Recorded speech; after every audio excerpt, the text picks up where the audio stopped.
The worst thing you can do right now is try to sell discounts. Because you lower your prices, you lower your fees, you're just going to get a worse customer base, patient base.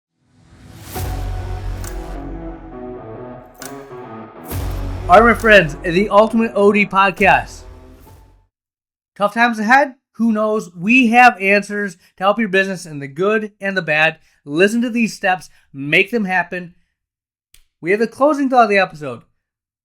Again, I took a quote and I went with it. Please listen to the end of the episode. Let me know. Did it make sense to you? If not, tell me where I went off the rails. This is an episode you want to listen to. This is the Ultimate OD Podcast. Here we go.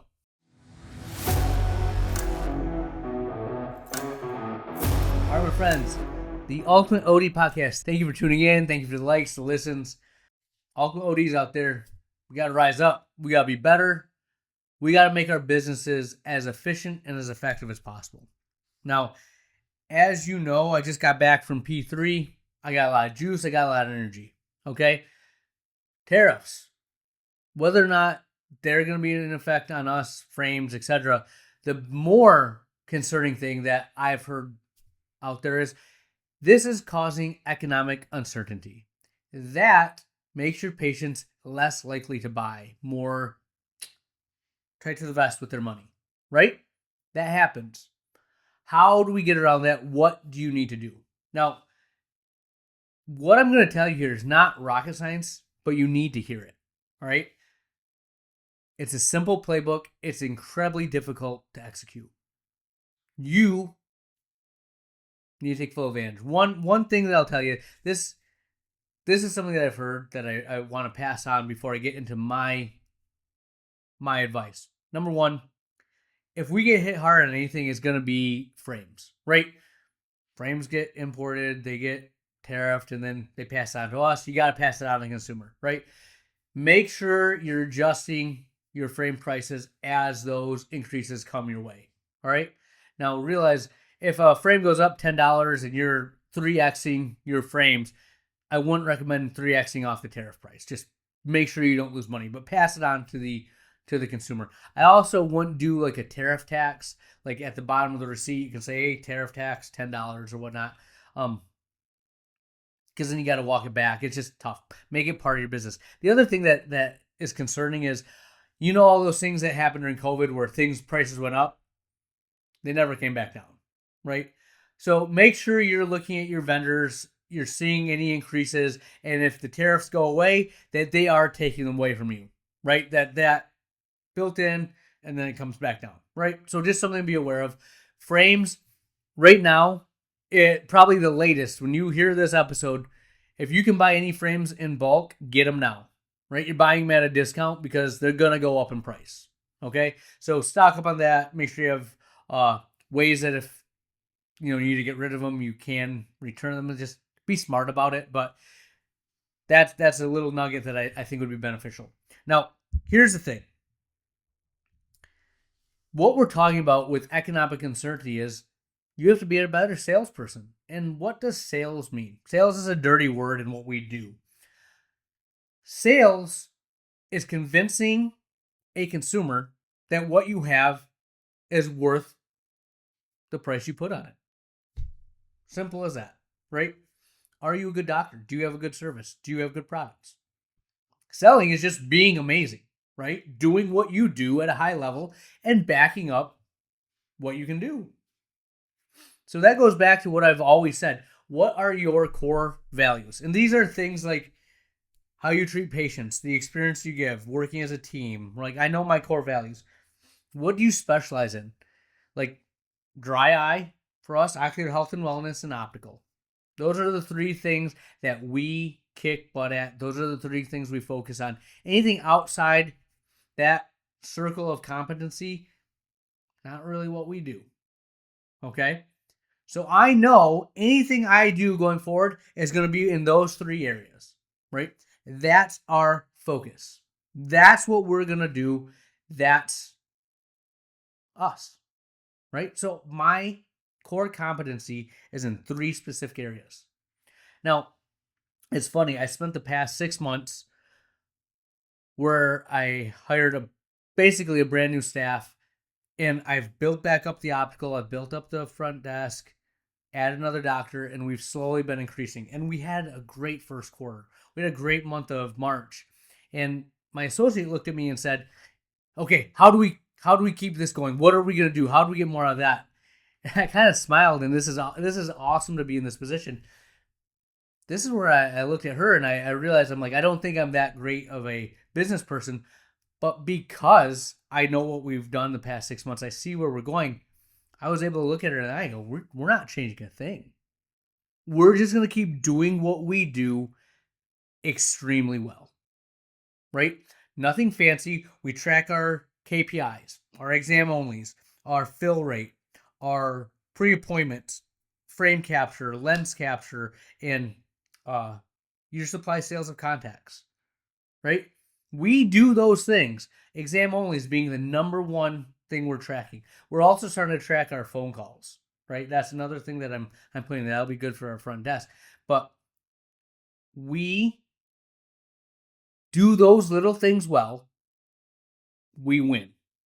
Okay? There's no magic formula. It's knowing what you do, doing them over and over and over again at a high level. And this is not only that. So you have your KPIs, figure out the ones that matter to you. It's your close rate on myopia management. It's your close rate on dry eye evaluations or vision therapy, whatever it is. It's selling your high-end frames. What are you as a practice? The worst thing you can do right now is try to be everything to everyone. Do what you do and do it well. Okay? The worst thing you can do right now is try to sell discounts. Because you lower your prices, you lower your fees, you're just going to get a worse customer base, patient base, right? Know what you're worth. People will pay for what they perceive to have value. Okay? Like, we are providing a service that preserves vision. We have ways to give them sight. Emphasize that. Right? Know who you are, know what you're worth. Now, this is something that came to me the past few weeks when I had some time to think. And one of the key things to this is you got to know your core values. You got to know what your circle of competency is, what your KPIs are. But the other piece of advice that I would tell you is every single patient you have to treat as an individual, right? It's not, I've seen 5 patients, they've been great. I can cash in the towel or throw in the towel and take it off on this, 6th patient, right? 5 good. Number 6, they'll just do. No. Every single patient is your one time to shine. It's everything you got every single time. If you see each patient individually and take care of their needs, take care of what they do, and you do that every single visit, every single interaction, you will win.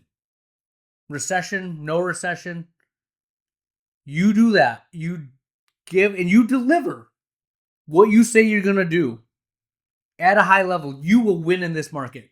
You will win in this economy. We come to work every single day ready to give value to our patients. That's how we do at our office. My staff will know that. My associate will know that. I know that. We will not lose. Okay? And then we know how to track that. How are our exam onlys? How are our frame capture? Are they giving everything they got in that patient experience? Not everyone's going to buy from you, but they're going to remember you and they will go somewhere else and get a poor experience. I promise you that. Whether it's at their dentist, another doctor's, another optical that they try to get glasses from for a discount, you may not win the battle now, but they will come back. You stay strong. Don't compromise who you are. Know what you stand for. You will win. Period. I have no doubt in my mind. Like, after, listen to the early episodes of the COVID episodes, right? A lot of uncertainty, a lot of unknowns. The offices that thrived, most offices thrived, and that's because, there's funny money out there and people are spending it on us, right? Cost some other things, but there were offices that did better than others. There were offices that came out of COVID and grew and were better for it and had better systems, better efficiencies, and just kept a positive trajectory. There are people, everyone that I think of survived COVID, right? But not every office was better for it, right? What are you preaching as the leader of your office? Set the example. So listen to the past episodes. I have a lot of stuff about, knowing your core values. I have a lot of stuff about your circle of competency. I've talked about my scorecard that I give to my staff every single Monday, right? Knowing where they stand, how they're doing, feedback. And they will know going forward that we treat each patient individually to get the best 5-star experience they can possibly have. We do that, we will not lose. That's what I have for you. We'll have more for you next week.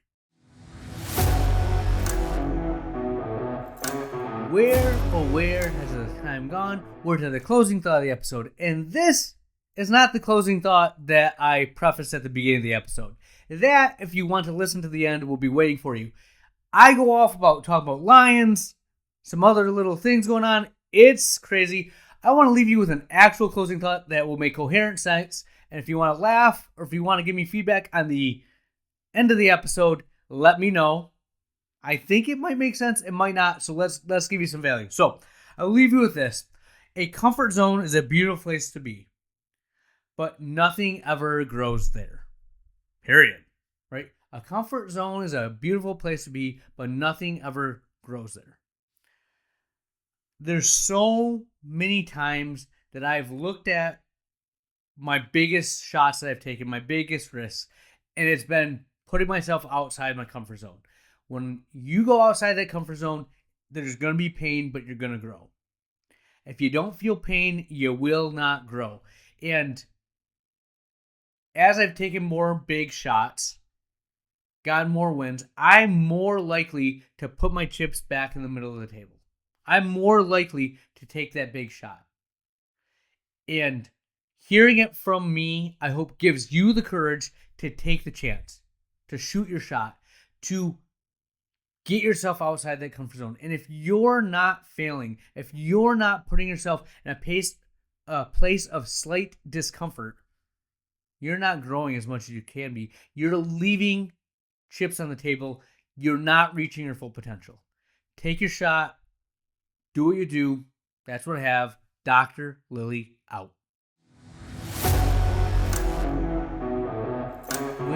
Where has the time gone? We're to the closing thought of the episode, and I have a couple of ones for us today. This is a potpourri, if you will, of of closing thoughts. The first, this is an African proverb.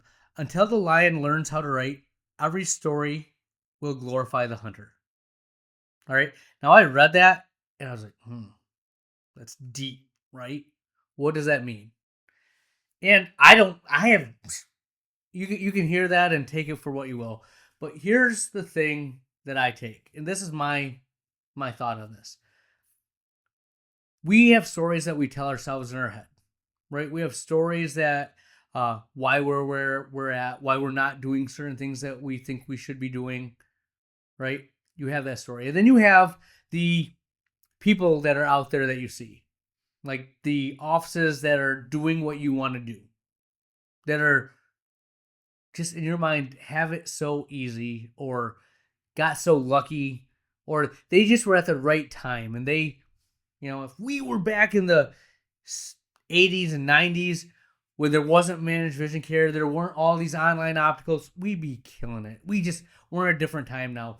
Our workforce right now, we have these stories that we tell ourselves, right? But what perspective are they coming from, right? Like the whole point of this is that the people getting beat up, the people getting defeated, right, that aren't there, they're not writing the stories. The winners are writing the stories.